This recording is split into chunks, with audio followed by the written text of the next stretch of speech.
Caminantes camino, bienvenidos a una nueva aventura.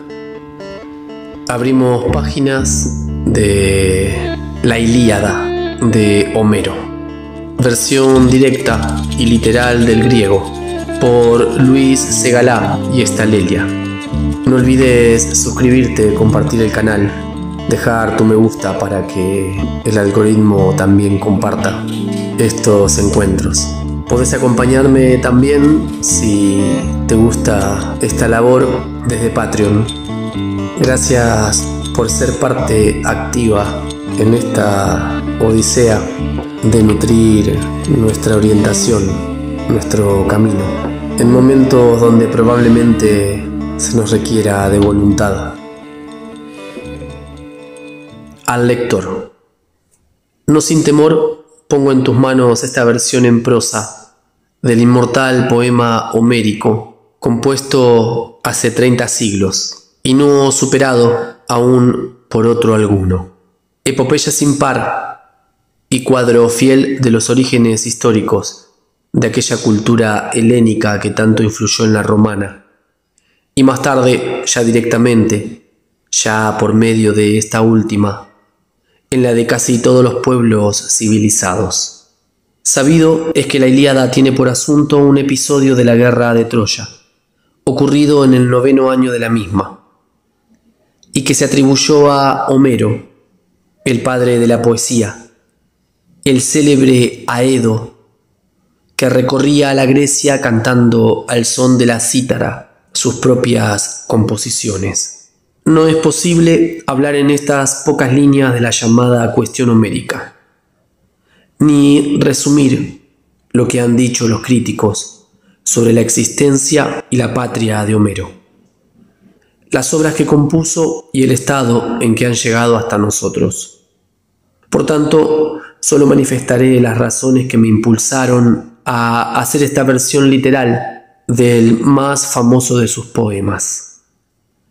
De la Ilíada se han publicado en España 3 traducciones, las de Ignacio García Malo, José Gómez Hermosilla y Conrado Roure, pues la notabilísima que preparaba Juan Montserrat y Arx no llegó a ver la luz pública.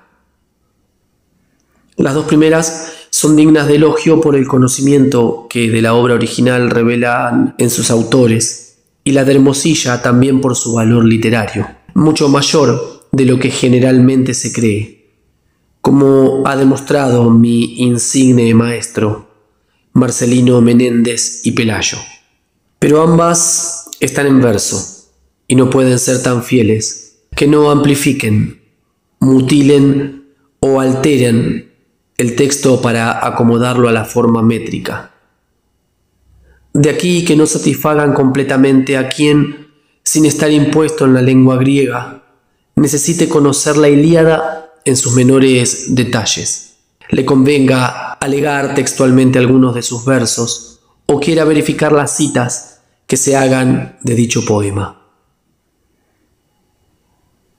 En cuanto a la traducción de Conrado Roure, muy estimable en algunos pasajes por su fidelidad, como está escrita en catalán, solo pueden utilizarla los que conocen esta lengua.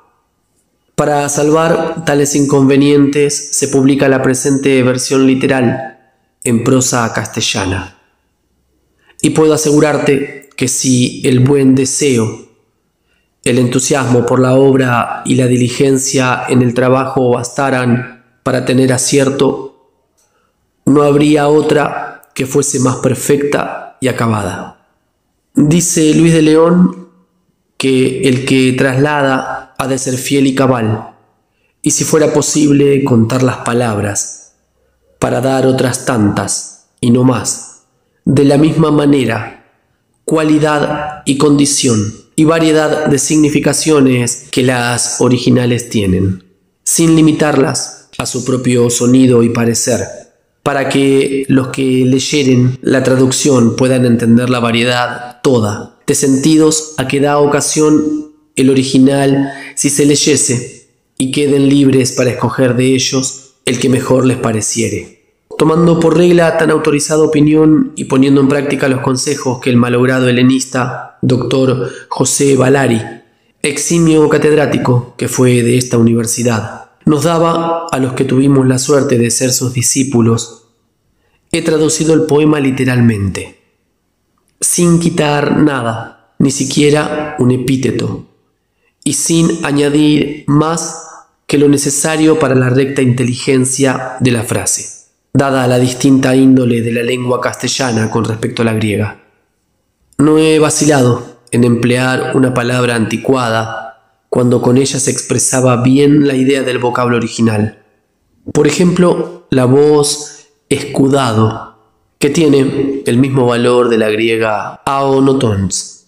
Como no conozco ninguna dicción española que equivalga a eucona, epíteto de Jove, en su acepción más probable de el de amplia mirada, me atreví a formar el compuesto longividente, cuya segunda parte se usan las voces omnividente y providente, y la primera fue empleada por el clásico Jarque en la palabra longispicio.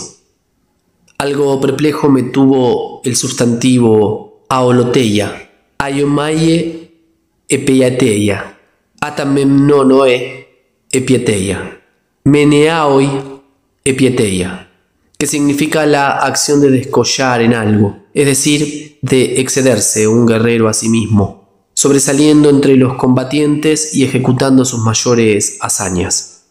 Y por fin adopté el vocablo principalía, cuyo valor etimológico es casi igual al de la voz latina principatus, con que suele traducirse. Mayor indecisión sentí al verter el epíteto eiaoinous que Homero da a los bueyes y significa, según el lexicón de Eveling, quipedes oblique et in orbem feretortos profert. Y según el Thesaurus lo explica, flexipes vertens et curbans pedes inter eundum. Confieso que no he sabido hallar una palabra castellana que equivalga a la griega, pero he preferido interpretarla imperfectamente con los vocablos de tornátiles pies, a seguir el ejemplo de muchos traductores que la han suprimido por completo. Ha servido de base para la traducción del texto griego de Dindorf Gentze, publicado en la Bibliotheca Scriptorum Graecorum et Romanorum Teuneriana, que es, en mi humilde juicio, el más depurado de todos. Para precisar el significado de las voces griegas se han consultado varios diccionarios y especialmente el Thesaurus, el notable Lexicon Homericum que editó Eveling, y el importantísimo Dictionare des Antiquités Greques et Romaines d'apres les textes et les monuments, que empezó a publicarse en 1877 bajo la dirección de M.M.C.H. Derenberg y Edm Saglio, y alcanza actualmente hasta la letra S. Para la interpretación de algunos pasajes se han tenido a la vista las traducciones latinas de C.G. Heine y de la edición de Firmin Didot, las españolas de Lebrija, García Malo, Gómez Hermosilla y Roure, la portuguesa de Manuel Odorico Méndez, las italianas de Monti y Cesarotti, las francesas de Dacier, Bitaubé, Giguet y Le Prévost, la alemana de Voss, las inglesas de Lord Derby y del célebre Pope, y la que en griego moderno ha publicado Pallie.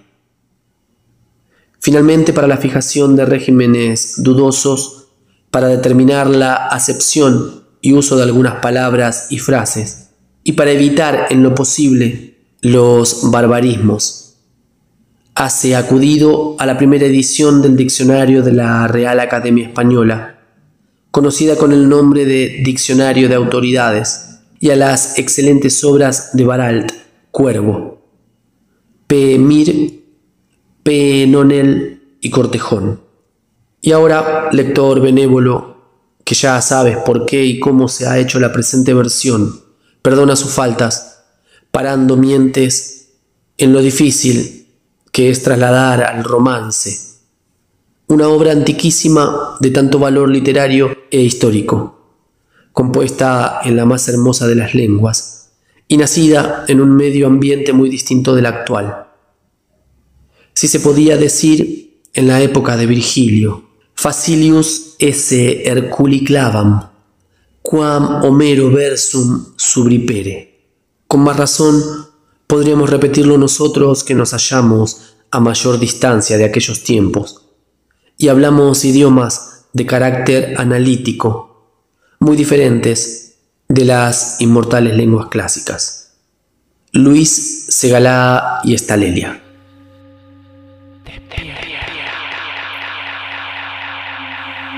Final de la lectura de este comienzo dedicado al lector. Nos damos cita para encontrarnos próximamente a leer el canto primero, Peste, Cólera. Un gran abrazo.